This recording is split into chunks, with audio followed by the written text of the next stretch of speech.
Dear viewers, নন minority ইনস্টিটিউশনগুলিতে TET ম্যান্ডেটরির ব্যাপার নিয়ে যত খবর হয়েছে, আজকের খবরটি সব থেকে আশাপ্রদ। কেন বলছি? কারণ আজকে এই খবরে আমি আপনাদের বলবো যে কিন্তু যে স্টেপটা নেওয়া হয়েছে এটা কোনো একটা নর্মাল স্টেপ নয়। এটা গভর্নমেন্ট অফ ইন্ডিয়ার মিনিস্ট্রি অফ এডুকেশনের তরফ থেকে নেওয়া হয়েছে। খুব মারাত্মক একটা স্টেপ, খুব ভালো স্টেপ এবং কার্যকরী পদক্ষেপ বলেই আমার মনে হয়। কারণ আসছি এই লেটারটি যেটি পাঠানো হয়েছে বিভিন্ন স্টেট অথরিটিকে, সেখানে কি উল্লেখ করা হয়েছে দেখুন। এই লেটারটি পাঠিয়েছেন Prachi Pandey, joint secretary institutions and training বিভাগের তরফ, মানে ট্রেনিং বিভাগের জয়েন্ট সেক্রেটারি। পাঠানো হয়েছে 31শে ডিসেম্বর 2025। সেখানে বলা হয়েছে, প্রথমে বিভিন্ন গৌরচন্দ্রিকা টানা হয়েছে, অর্থাৎ টেট ম্যাটারে যে জাজমেন্ট হয়েছিল 1 সেপ্টেম্বর, এবং সেখানে কি বলা হয়েছে সেগুলি সম্পর্কে এখানে বিস্তারিত বলা হয়েছে। আমাদের এইখানে মেন পয়েন্ট নেই, আমাদের পয়েন্ট যেটি সেটি হচ্ছে আসলেই ministry of education, central government of India, তাদের মনোভাব কি, তারা কি ভাবতে চাইছে বা কি বলতে চাইছে, সেই জায়গাটাকে আমাদের ধরা উচিত এবং দেখা উচিত। তো এখানে কি বলা হয়েছে দেখুন, 2 নম্বর পয়েন্টটি থেকেই শুরু করছি।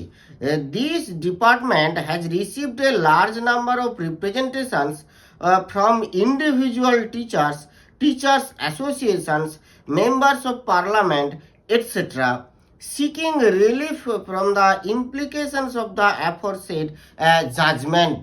মানে ওই 1 সেপ্টেম্বরের জাজমেন্টের থেকে রিলিফ পাওয়ার জন্য কারা কারা এই দপ্তরে বিভিন্নভাবে তদবির করেছেন তাদের উল্লেখ করা হয়েছে। দেখুন, টিচার্স, ইন্ডিভিজুয়াল টিচার্সরাও কিন্তু অনেকে কিন্তু আবেদন করেছিলেন, teachers associations, members of parliament, etcetera. মানে এমপিরাও, টিচার্স অ্যাসোসিয়েশনরাও এবং ইন্ডিভিজুয়াল টিচার্সরাও তারা কিন্তু ওখানে ওই দপ্তরে তারা কিন্তু চিঠি করেছে। তো in these representations it has been highlighted that requiring teachers who are at the twilight of their careers to qualify TET may be difficult and emotionally distressing. It has also been contended that the judgment may adversely affect the financial security earned by such teachers over decades of service. Further, the potential exit of experienced teachers may create a significant vacuum in the state's education system. এটাই বলতে চেয়েছিলাম। এটা 3টে পয়েন্টকেই কিন্তু খুব ভালোভাবে উল্লেখ করেছে। এটা খুব গুরুত্বপূর্ণ এবং আশাব্যঞ্জক। কেন বলছি? কারণ 3টে পয়েন্টকেই কিন্তু খুব গুরুত্বপূর্ণভাবে এখানে উদ্ধৃত করেছে, যে এটি টিচার্সদের ডিস্ট্রেস করবে, তাদের মানসিক অবস্থাকে অ্যাডভার্সলি এফেক্ট করবে, 1 নম্বর। 2 নম্বর, তাদের ফিনান্সিয়াল বার্ডেন বা ফিনান্সিয়াল যে ইন্ডিপেন্ডেন্স ছিল, ফিনান্সিয়াল যে সিকিউরিটি ছিল, সেটাকে হার্ম করবে, 2 নম্বর।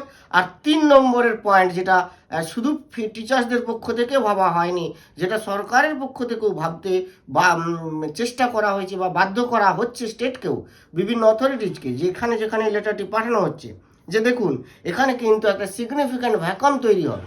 এই সিগনিফিক্যান্ট ভ্যাকামটাকে, স্টেট এডুকেশন সিস্টেমের সিগনিফিক্যান্ট ভ্যাকামটাকে আপনারা কিভাবে এরপরে ফিল আপ করবেন, এটাও কিন্তু একটা ভাববার বিষয়। তো এবার যাই আমরা 3 নম্বর পয়েন্টে। In order to enable this department to examine the matter in its correct perspective, it is imperative to ascertain the exact number of teachers likely to be affected by the said judgment। 3 নম্বর পয়েন্টে একটি গুরুত্বপূর্ণ কথা বলা হলো। কি বলা হলো দেখুন, ডিপার্টমেন্ট এখানে কি বলতে চাইছে, যে এই যে ম্যাটারটা, এর কারেক্ট পার্সপেক্টিভ কি, তা সেই কারেক্ট পার্সপেক্টিভে এই ম্যাটারটাকে যদি আমরা এক্সামিন করতে যাই, তাহলে আমাদের জানতে হবে যে কি পরিমাণ টিচার এর দ্বারা অ্যাফেক্টেড। এটা একটা ভাইটাল পয়েন্ট। 4 নম্বর পয়েন্টটি তো আরও গুরুত্বপূর্ণ। 4 নম্বর পয়েন্টে কি বলা হয়েছে, যে before furnishing the data it may please be vetted diligently to verify its correctness and accuracy। তাহলে কারেক্টনেস এবং অ্যাকুরেসিকে ডিলিজেন্টলি কিন্তু ভেরিফাই করতে হবে, তারপরে পাঠাতে হবে। মানে কি হলো, যেমন আমাদের কেসে, আমাদের যে স্টেটের কেস আছে সেখানে কি হয়েছে, আপার প্রাইমারির ক্ষেত্রে হয়তো কিছু স্পষ্ট আছে, তারা ডেটা চাইলেন, যেমন প্রাইমারি ক্ষেত্রে ডেটা কিন্তু চাওয়া হয়েছে এবং এক স্তরে হয়তো নেওয়া হয়েছে, আবার হয়তো পরে নেওয়া হবে, কিন্তু সেটা ব্যাপার নয়। কিন্তু আপার প্রাইমারির ক্ষেত্রে কিন্তু যদি সরকার সমস্ত ডেটাগুলোকে একসাথে পাঠিয়ে দিয়ে অমুক অমুক টিচার আগে জয়েন করেছিলেন, ইনাদের টেট নেই, তো এইরকম ডেটা পাঠাতে না বলা হয়েছে। অর্থাৎ কারেক্ট ডেটা, এক্সাক্ট ডেটা, যাদের সত্যিকারই, যারা মানে এই জাজমেন্ট দ্বারা অ্যাফেক্টেড, তাদের ডেটাই কিন্তু পাঠাতে বলা হয়েছে।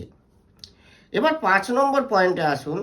I would further request that comments on the implications of the judgment with respect to your state or UT and possible pathways to provide relief to the affected teachers may also be furnished. 5 নম্বর পয়েন্টে আবার আরেক দুর্দান্ত কথা বলা হয়েছে। সমস্ত state অথরিটিকে বলা হয়েছে যে আপনারা পসিবল পাথওয়েজ দেন, যে পসিবল পাথওয়েজ কোন পথে, কিভাবে বা কি উপায়ে ইনাদেরকে রিলিফ দেওয়া যায়।